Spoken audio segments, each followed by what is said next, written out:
Hello everybody, so today I will talk about calculus. The topic today is about integration. So now I will show you how to answer.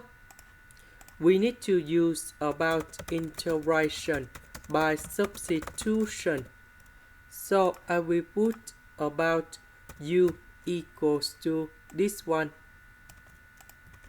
Later that, we do first derivative for the both sides.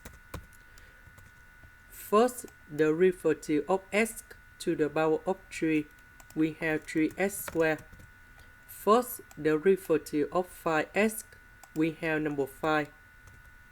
This one that is about the constant, so you got about 0 in here. This one we change by u. This one we change by du.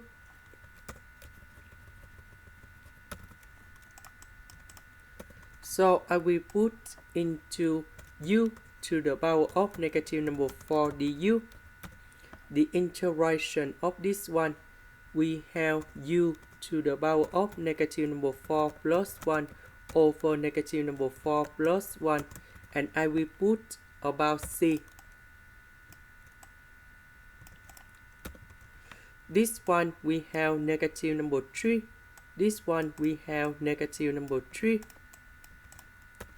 About u, that is about this one. This is the end.